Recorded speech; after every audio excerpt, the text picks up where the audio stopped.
51 years ago, the Israeli intelligence, the Mossad, assassinated Ghassan Kanafani, one of the most influential Palestinian Arab socialist thinkers and one of the greatest thinkers of the global South. Everything in this world can be robbed and stolen except one thing.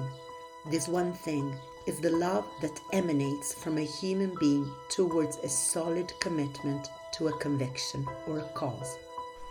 But who is Ghassan Kanafani? Kanafani was born in the city of Akka in Palestine. Later on, he moved to the city of Jaffa, a city that featured a great deal in his novels and his writings and paintings later on in life. Like most refugees, Kanafani moved from one place to the other. Initially, he was expelled with his family, like 800,000 Palestinian refugees during the Nakba or the Great Catastrophe, from Jaffa or Jaffa to Lebanon, then Syria, then Kuwait, then Lebanon again, and so forth and so on. This story, that of the Palestinian refugees looking for a place, still factors in until this day. This is why the story of Ghassan Kanafani is not the story of the past, it's the story of the present. He was a visionary in that sense. He saw what was going on as part of the larger historical context of struggle against oppression. This is why he was an internationalist. But he also saw what would happen in the future if the Palestinian people do not resist. So for him, resistance was the cornerstone of the survival of the Palestinian cause. He never apologized about resistance and armed struggle. He never had to apologize or contextualize or explain himself. It was a right for Palestinians to resist because freedom is very precious and Palestinians have to fight for that right. Now, Ghassan Kanafani wasn't a fighter.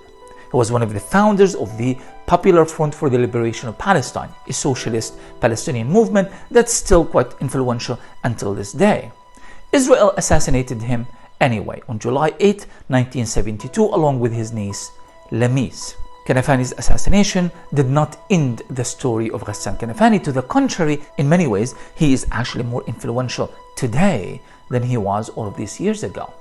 Because now his writings and his novels and his plays are translated and sold and promoted in many countries around the world in so many different languages. In other words, Ghassan Kanafani is the quintessential Palestinian intellectual. He came from the people and he wrote for the people and he never apologized for the resistance of the people, and he died fighting for the people. But he never really fired bullets per se. Yes, he was one of the founders of the PFLP and he was a very influential part of that movement. But Israel feared him anyway. They feared him because they understood that his intellect and his ideas are traveling far beyond that of a small socialist movement in Palestine at the time. And they were becoming revolutionary ideas worldwide. This is why soon after he was assassinated, Ghassan Kanafani was awarded some of the most prestigious awards that the global South can give anyone. It's important that we do not think of Ghassan Kanafani as a phenomenon from the past.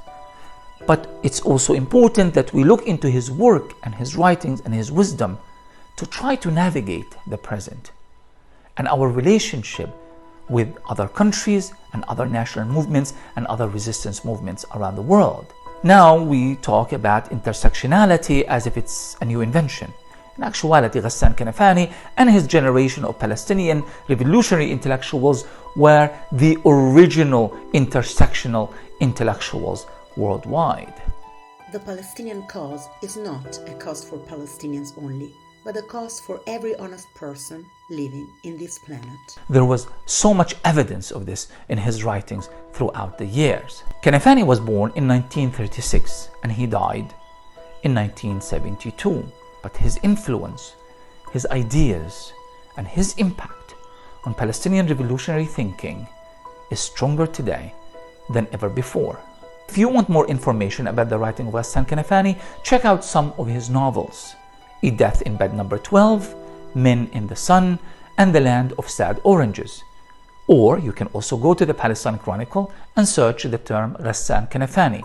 There's lots of material we have about this great Palestinian socialist, internationalist intellectual.